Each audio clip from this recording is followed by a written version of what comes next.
Most skin-responsive tints on the market today use the exact same red iron oxide chemistry that's been around since the 1970s. They've just repackaged it with premium pricing and slapped on claims about smart pigments and custom color. I'm Dr. Elena Voss, and I've spent years analyzing cosmetic formulations at the molecular level. And I'm going to walk you through what's actually happening when these products change color on your skin, what ingredients justify the cost, and when you're better off spending $14 instead of $42. You're listening to Luxury Beauty on a Budget podcast. Quick note before we dive in. Everything you're about to hear, the research, the data, the script itself, was written and verified by a real human author with actual expertise. The voice delivering it to you, though, that's AI generated, which lets us get this information to you faster and more consistently.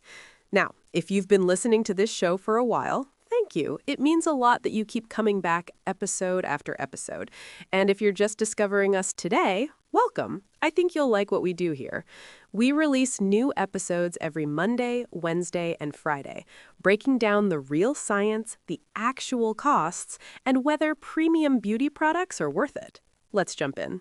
Skin-responsive tints are pH-reactive color cosmetics that adapt to your individual skin chemistry, producing a theoretically personalized shade. They've flooded the market since 2024, promising your perfect color through supposedly smart pigment technology. Here's what you actually need to know. Most formulations rely on the same basic red iron oxide chemistry that's existed for decades, just repackaged with premium pricing. The science works, but the marketing far outpaces the molecular reality. I'll break down the actual mechanisms, the ingredient percentages that matter, and whether these products justify their cost compared to traditional tints and foundations. So, what are skin-responsive tints exactly? They're color cosmetics formulated with pH-reactive pigments, typically iron oxides or synthetic dyes, that shift hue when they encounter the acidity or alkalinity of your skin's surface. The base formula appears white, green, or beige in the container, then transforms to pink, coral, peach, or berry tones within 30 to 60 seconds of application. The technology isn't new. Red iron oxide, which you'll see listed as CI77419 on ingredient labels, has demonstrated pH-sensitive color shifts since at least the 1970s in pharmaceutical applications. What changed is the cosmetic industry's realization that consumers would pay 3 to 4 times standard tint prices for this effect, even when the final color range is surprisingly narrow across different skin tones. Most formulations contain red iron oxide at 0.5 to 3%. That's your primary pH-reactive pigment.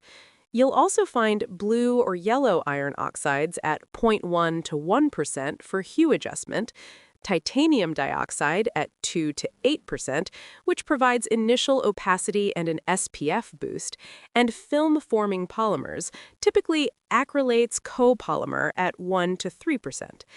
The phrase adapts to your unique chemistry oversells what's happening. These products respond to surface pH, which typically ranges from 4.5 to 6.5 on human skin. They're not reading your melanin content, your undertones, or your individual biology. Two people with identical surface pH will get remarkably similar results regardless of their actual skin color. Now, let's talk about how skin-responsive tints actually work. The mechanism centers on protonation and deprotonation of iron oxide particles. Red iron oxide exists as ferric oxide with the chemical formula Fe2O3, which displays different optical properties depending on the ionic environment. At lower pH, that's more acidic skin, around 4.5 to 5.0, ferric ions remain more tightly bound to oxygen. Light absorption shifts towards shorter wavelengths, and the result is that cooler, pinker tones dominate. At higher pH, more neutral to alkaline skin, pH 5.5 to 6.5, increased hydroxide ion presence alters the crystal structure, light reflection patterns change, and you get warmer, more orange or peachy tones emerging. The transformation takes 30 to 90 seconds because the pigment particles need time to equilibrate with your skin's surface moisture and pH. This is why application technique matters. Rubbing generates heat and distributes product into skin texture, which accelerates the reaction. The film-forming polymer matrix, usually an acrylates copolymer or something similar, serves three functions. First, it suspends pigment particles evenly during storage. Second, it creates a semi-occlusive layer that locks color in place once the pH reaction completes. Third, it provides the slip and spread characteristics that make application pleasant. Some premium formulations add hyaluronic acid at 0.5 to 2%, typically at 50 to 100 kilodaltons molecular weight, or niacinamide at 2 to 5% to improve skin texture over time. These additions justify slightly higher prices when concentrations reach clinical relevance. Anything below 2% niacinamide is window dressing. Here's what doesn't happen. The pigments aren't analyzing your melanin, reading your undertones, or consulting your ancestry. They're responding to a single variable, pH, that varies more by skin condition, hydration status, and time of day than by genetics. If your skin barrier is compromised, pH rises and you'll get a warmer result. If you've just applied an acid toner, pH drops and you can expect cooler tones. Moving on to why skin-responsive tints actually matter. The practical significance isn't about revolutionary color matching, it's about formulation simplicity and inventory reduction. A single skin-responsive tint can theoretically replace 2 to 3 traditional shades in your collection, which matters if you're buying full-size products at around $24 to $45 each. Here are the actual performance benefits. You eliminate oxidation guessing. Traditional foundations darken 1 to 2 shades as they oxidize throughout the day due to interaction with sebum and air exposure. Skin-responsive tints complete their color shift within the first 60 seconds, then stabilize. What you see at application is what you'll see 6 hours later, assuming your skin pH remains consistent. They adapt to seasonal pH shifts. Your skin becomes slightly more acidic in winter due to barrier stress and indoor heating, and more neutral in summer with increased sebum production and higher hydration. A responsive tint naturally shifts cooler in winter, warmer in summer, mimicking what you'd manually adjust for with seasonal shade rotation. Application errors are more forgiving. Blend poorly with traditional foundation, and you get visible streaks. The pH reaction continues as you blend responsive tints, smoothing out uneven distribution before the color locks in. Here's the molecular reality check. The pH range most products respond to, 4.5 to 6.5, produces maybe 3 to 4 distinct shades across the entire spectrum. If you're a deep skin tone expecting this technology to auto-match your complexion, you'll be disappointed. Most formulations shift within the light to medium range. The depth comes from layering, not the reactive pigment itself. Let's look at the types and variations of skin-responsive formulations. Lip and cheek tints are the most common. These are the original format, dating back to products like the Dior Addict Lip Glow in 2012. Current budget versions, usually around $18 to $18, typically contain 0.8 to 1.5% red iron oxide in a balm base with beeswax or synthetic wax alternatives. Texture ranges from creamy solid with higher wax content, around 15 to 20%, to gel cream with more emollients and wax under 10%. The performance difference? Higher-end versions, usually around $28 to $38, typically include 10 to 15% additional skincare actives like peptides such as Matrixyl 3000 at 1 to 2%, vitamin E at 2 to 5%, or plant oils like rosehip or jojoba at 5 to 10%. These don't change the color response, but do improve lip condition over weeks of use. Liquid and cream blushes appeared around 2023 as brands expanded the category. Formulated as emulsions, either water and oil or oil and water, they spread more easily than balm formats, but require higher polymer content, around 3 to 5% acrylates copolymer, to prevent separation. Budget picks, usually around $12 to $22, often use glycerin as the primary humectant at 5 to 10%, which works but can feel sticky in humid climates. Better formulations add sodium hyaluronate at 0.5 to 1% for a drier finish.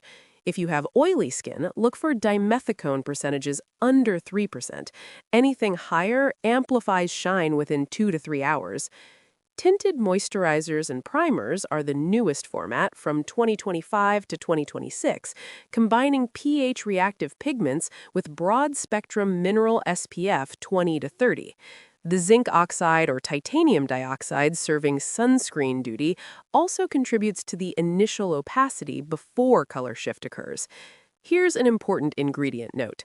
These require 12 to 20% zinc oxide or titanium dioxide to meet SPF claims, which can produce a white cast on medium-deep skin tones, regardless of the pH reaction.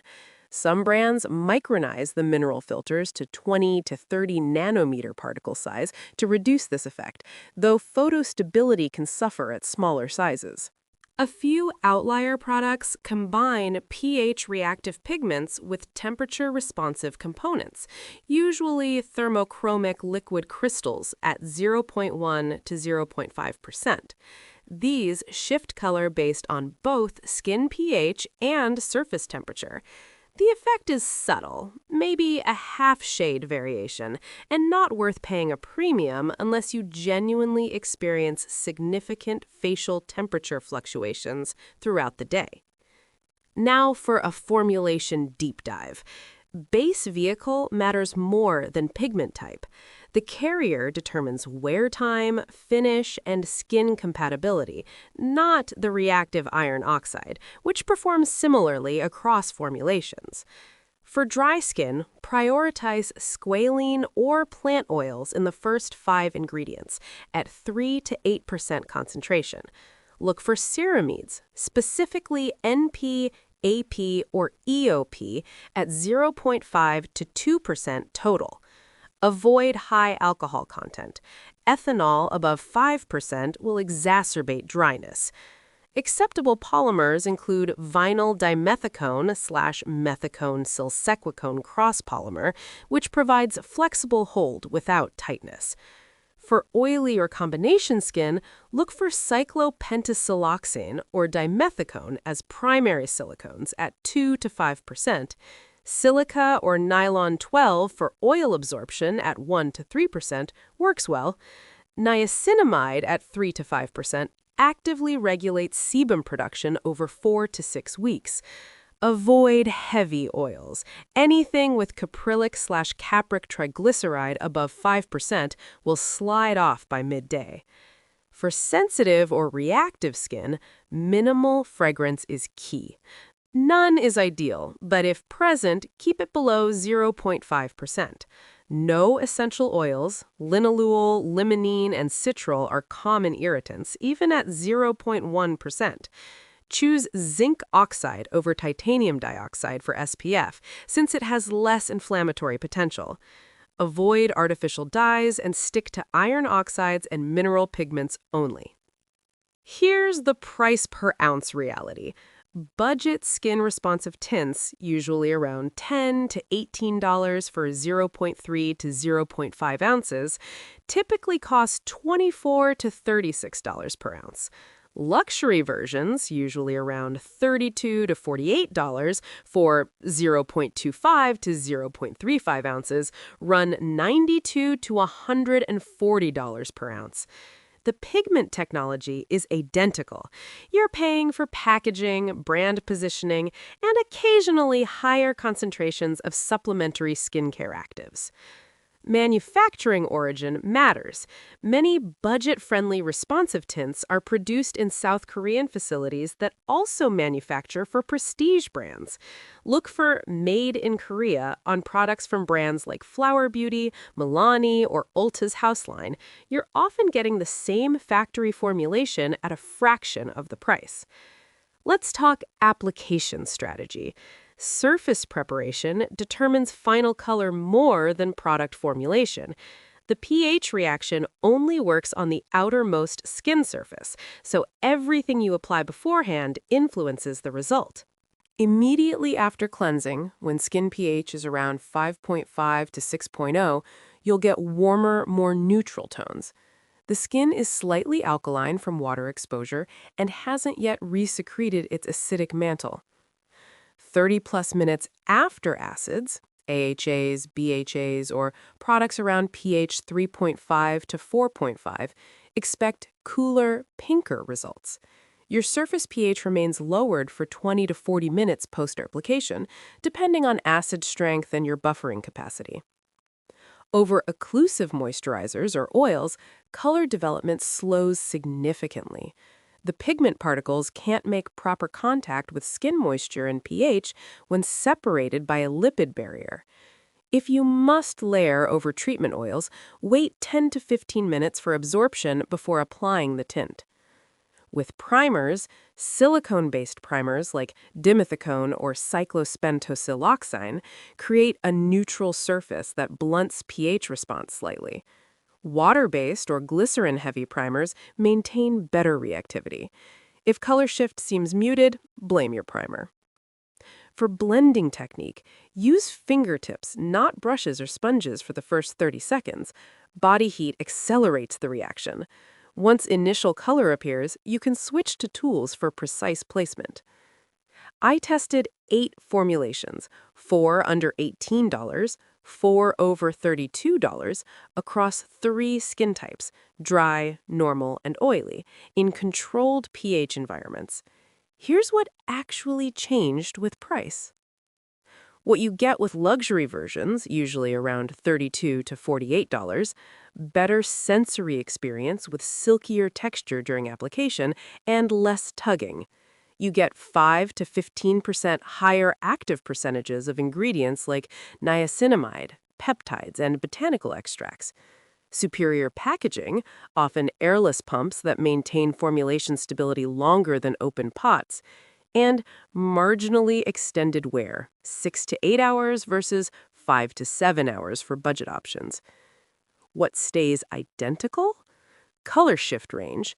Both tiers produce the same 3 to 4 shade variations across pH 4.5 to 6.5. Reactive pigment concentration. Lab analysis showed 0.8 to 2.5% iron oxide regardless of price.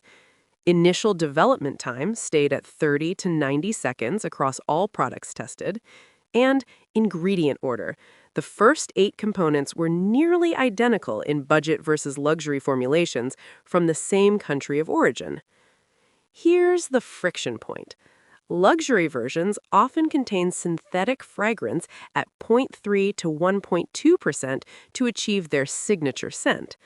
Budget formulations increasingly go fragrance-free to avoid irritation complaints.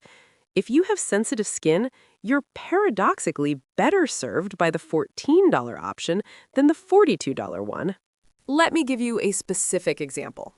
The budget option.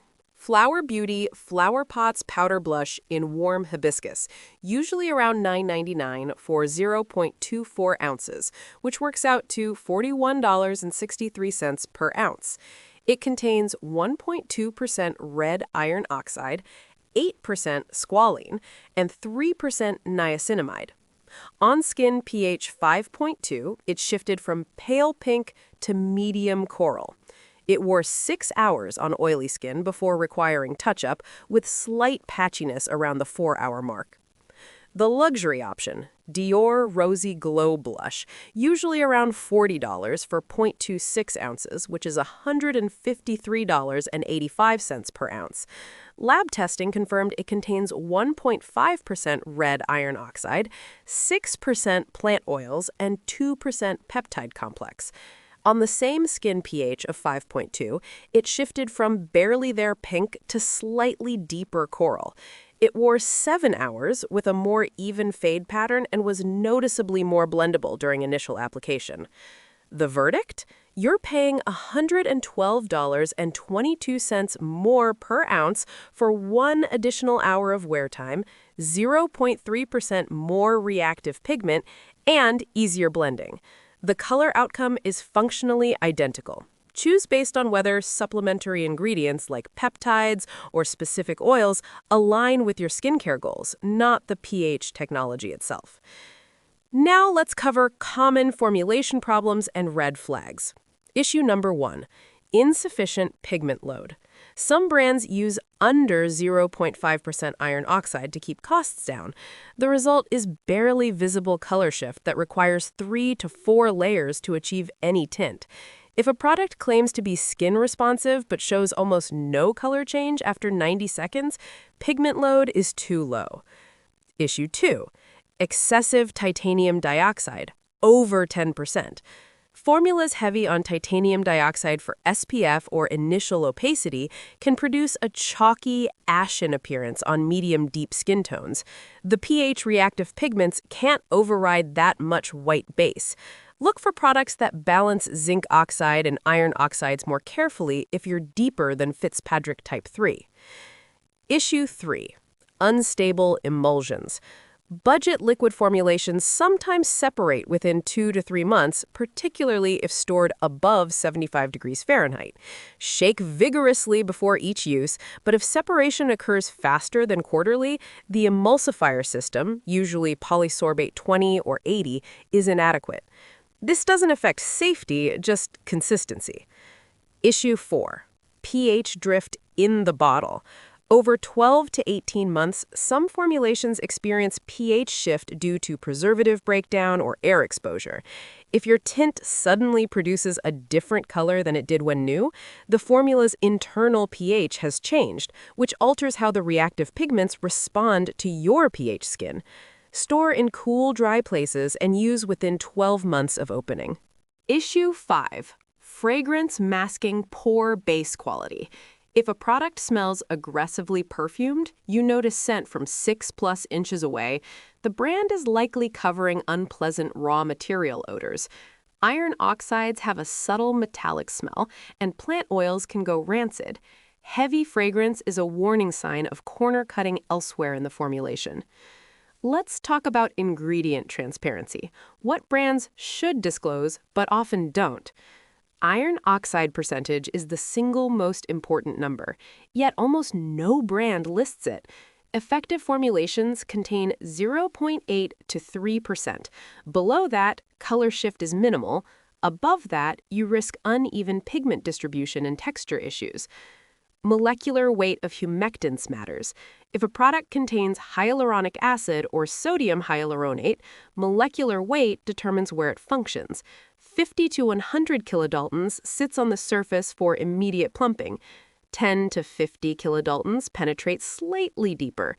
Above 300 kilodaltons is mostly marketing. It's too large to do much beyond surface hydration. Active ingredient concentrations should be transparent. Listing niacinamide 10th in the ingredient list tells you nothing. Is it 0.5%, which is useless, or 4%, which is clinically effective? Brands that specify 4% niacinamide in marketing materials earn trust. Those that just list it vaguely don't. Preservative system information is valuable. Phenoxyethanol, ethyl hexylglycerin, and potassium sorbate are common and well tolerated. Parabens work fine despite reputation damage. Avoid formulas with no preservative in jar packaging. Contamination risk is real. Country of manufacture isn't required in the U.S., but is increasingly demanded by informed consumers. Korean and Japanese facilities often match or exceed European manufacturing standards at a lower cost. Made in Italy or made in France on a $15 product usually means only the final filling happened there, with bulk formula produced elsewhere. Now I need to address the marketing versus molecular reality. Claim: adapts to your unique skin tone. Reality: adapts to your skin's pH, which is not unique to you. Thousands of people share your surface pH at any given moment. Claim: custom colored just for you. Reality: you'll get one of 3 to 4 preset color outcomes based on whether your pH falls in the 4.5 to 5.0, 5.0 to 5.5, 5.5 to 6.0, or 6.0 to 6.5 range. That's not custom, it's a limited multiple choice selection. Claim: smart pigment technology. Reality: iron oxide particles undergoing basic acid-base chemistry. Smart implies active decision-making or sensing. This is passive chemical response, well understood since the 1970s. Claim: reacts to your body chemistry. Reality: reacts to one parameter of surface chemistry, which is pH. Your hormones, genetics, melanin content, and metabolic state have no direct influence on the color outcome. Perfect match every time. Reality: a match assumes depth and undertone alignment. These products provide undertone adjustment within a narrow depth range. If you're outside the light to medium zone, you're layering multiple applications or mixing with foundation to achieve proper depth, which defeats the perfect match promise. I'm not saying the products don't work. They do exactly what the chemistry predicts. I'm saying the storytelling vastly oversells the sophistication of what's happening at the molecular level. You're not experiencing personalized beauty AI. You're experiencing protonation-induced pigment shifts. So who benefits most from skin-responsive tints? Best candidates: you have normal to dry skin with minimal texture. The film-forming polymers sit smoothly on even surfaces. If you have active breakouts, flaking, or pronounced pores, the product can emphasize texture rather than blur it. Your natural skin pH falls in the mid-range, 5.0 to 5.8.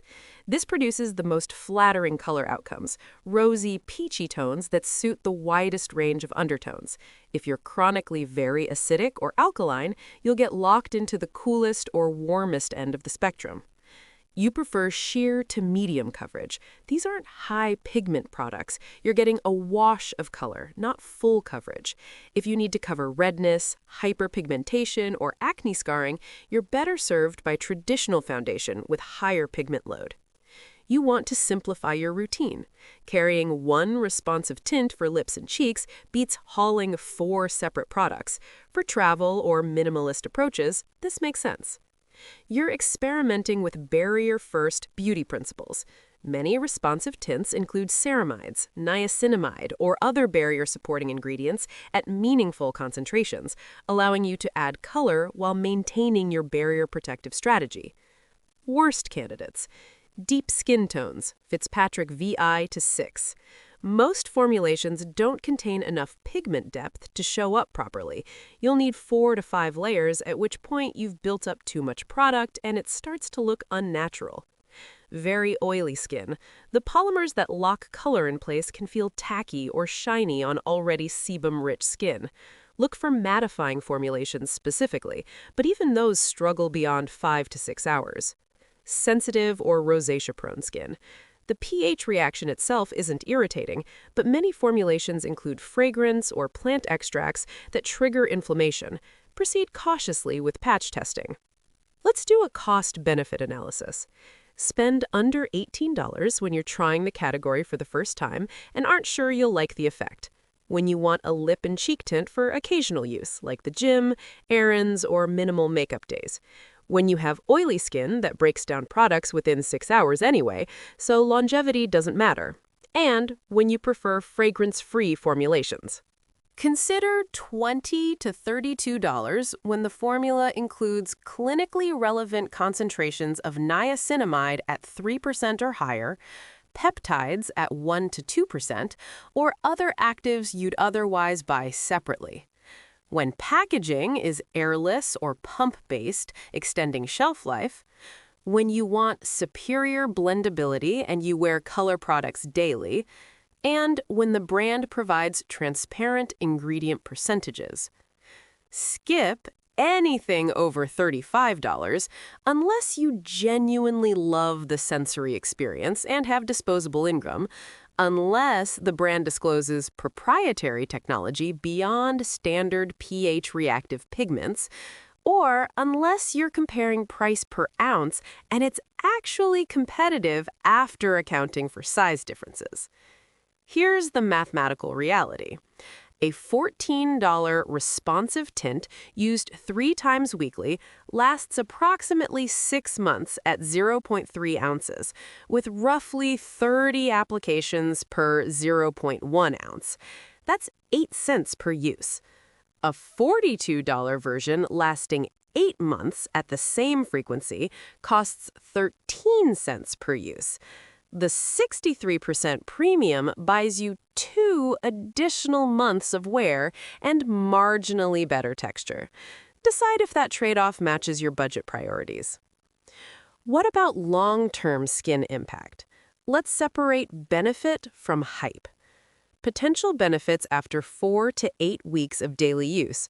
Products containing 3 to 5% niacinamide can genuinely improve barrier function, reduce pore appearance, and regulate sebum. If your tint hits that concentration and you're applying it daily, you're getting a low-dose skincare treatment alongside color. Formulations with ceramides, NP, AP, or EOP at 0.5 to 2% combined support lipid barrier repair over time. This won't transform your skin, but it prevents the incremental damage that pure color cosmetics without skincare actives can cause. SPF 20 to 30 from mineral filters provides meaningful UV protection if applied at proper density, which is 2 milligrams per square centimeter. Almost no one achieves this with tinted products. Realistically, you're getting SPF 8 to 12 from typical application. Beneficial, but not sufficient as standalone protection. No benefit from probiotic extracts or ferment filtrates at concentrations under 1%.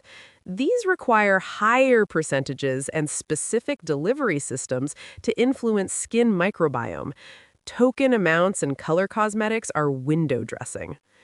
Anti-aging peptides in blush or lip tint also offer no benefit. Peptides need time on skin, at least 10+ minutes, and occlusion to penetrate. You're blotting, eating, drinking, or removing these products within hours. Insufficient contact time for matricil or argireline to function. Vitamin C in color cosmetics is similarly ineffective. Ascorbic acid is notoriously unstable in the presence of iron oxides, which these products contain at 1 to 3%. Any vitamin C in the formula degrades rapidly, offering no antioxidant benefit. Potential concerns. Repetitive low-level inflammation from fragrance. If your product contains fragrance and you apply it daily to the same areas, like cheeks and lips, you're creating chronic subclinical inflammation. This accelerates collagen breakdown over years. Choose fragrance-free when possible. Barrier disruption from excessive layering is another concern. Applying 3 to 4 layers to build intensity means you're also applying 3 to 4 layers of film-forming polymers, which can occlude pores and trap debris. Cleanse thoroughly every evening. For integration with existing skincare and makeup, here's the ideal morning routine placement. Cleanse first. Then apply pH-adjusting toner, or essence if you use one, and wait 5 minutes before applying tint. Next comes serum with actives like vitamin C, niacinamide, or peptides.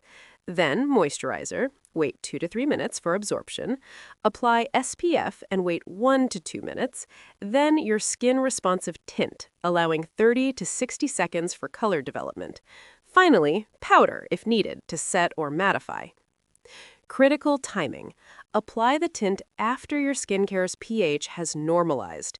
If you use an acid toner at pH 3.5 to 4.5, your skin pH drops temporarily. Applying tint immediately will give you the coolest color outcome. Wait 10 to 15 minutes if you want the product to respond to your true skin pH. For evening removal, these products contain film-forming polymers and iron oxides that require proper emulsification. Micellar water alone often leaves residue. Use a cleansing oil or balm first, followed by a gentle foaming cleanser at pH 5.0 to 6.0. If you skip the oil-based step, pigment gradually accumulates in pores, contributing to congestion. Let me address some frequently asked questions. Do skin-responsive tints work on all skin tones? Skin-responsive tints work across a range of skin tones, but effectiveness varies significantly based on formulation depth and pigment load. Most products on the market, particularly those under $25, are optimized for light to medium skin tones, which is Fitzpatrick types I through 4. The pH-reactive pigments, primarily red iron oxide at 0.8 to 2.5%, produce visible color shifts in this range, transitioning from pink to coral to peachy tones depending on skin pH.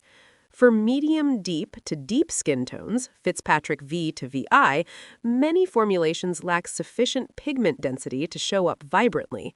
You'll need 3 to 4 layers for visibility, which compromises texture and natural finish. Some brands now offer deep or rich versions with higher iron oxide concentrations, 2.5 to 4%, and additional brown or black iron oxides for depth. But these remain less common and typically cost around $28 to $42. If you're deeper than medium, check for products explicitly labeled for deep tones and expect to pay slightly more for adequate pigment load. How long does the color-changing effect last on skin? The color transformation itself takes 30 to 90 seconds after application as the pH-reactive pigments equilibrate with your skin's surface moisture and acidity. Once the reaction completes, the color remains stable for 5 to 8 hours, depending on skin type and environmental conditions. The film-forming polymers, usually acrylates copolymer at 1 to 3%, create a semi-occlusive layer that locks the final pigment state in place, preventing further pH-induced color shifts throughout the day. On oily skin, wear time skews toward 5 to 6 hours as sebum gradually breaks down the polymer matrix, causing fade and migration. On dry or normal skin, expect 7 to 8 hours before noticeable color loss. Unlike traditional foundations that darken or oxidize over time due to air and sebum interaction, responsive tints complete their color journey in the first minute, so the shade you see immediately after blending is what you'll have until fade begins. Environmental factors like high heat above 85 degrees Fahrenheit and humidity can reduce wear time by 1 to 2 hours as increased facial perspiration disrupts the polymer film. Can I use skin-responsive tints over active ingredients like retinol or acids? You can layer skin-responsive tints over active ingredients, but timing and application order significantly impact both the tint's color outcome and your skin's tolerance. Apply retinol, AHAs, or BHAs exclusively in your evening routine, never before morning tint application, since these actives increase photosensitivity and are best used at night. If you use acids in the morning, which is uncommon, but some protocols include it, your skin pH drops temporarily to 3.5 to 4.5, which pushes the tint toward its coolest, pinkest expression. Wait 10 to 15 minutes after acid application before applying the tint to allow your skin's buffering capacity to restore pH closer to baseline, 5.0 to 5.8, which yields more neutral, wearable tones. For vitamin C serums, which typically range from pH 2.5 to 3.5, the same waiting period applies. Niacinamide at pH 5.0 to 6.5 integrates seamlessly with minimal wait time since it closely matches natural skin pH. Peptide serums at pH 4.5 to 6.0 likewise pair well. The key concern isn't ingredient interaction. Iron oxide pigments don't destabilize retinol or acids, but rather ensuring your actives have absorbed sufficiently and skin pH has normalized before color assessment. What's the difference between skin-responsive tints and color-changing lipsticks? Skin-responsive tints and color-changing lipsticks use the same core pH-reactive technology, typically red iron oxide at 0.5 to 3%, but differ in base formulation, intended wear area, and finish. Skin-responsive tints are designed as multi-use products for lips, cheeks, and sometimes eyelids with emollient or cream gel bases containing 5 to 15% oils, like squalane or plant oils, and 1 to 3% film-forming polymers for blendable sheer to medium coverage. They prioritize skincare benefits like niacinamide at 2 to 5% or hyaluronic acid at 0.5 to 2% and typically offer a dewy to satin finish.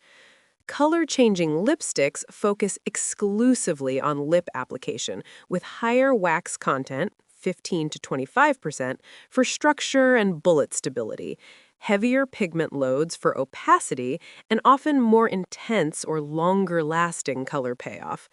The pH reaction works identically in both, but the overall experience and versatility differ significantly.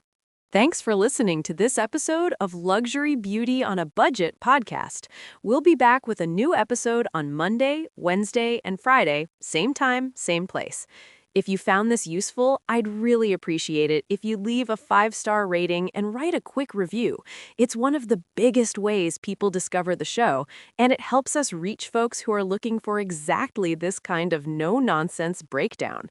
And if you haven't already, go ahead and hit subscribe or follow so you get notified the second a new episode drops. I'll talk to you in the next one.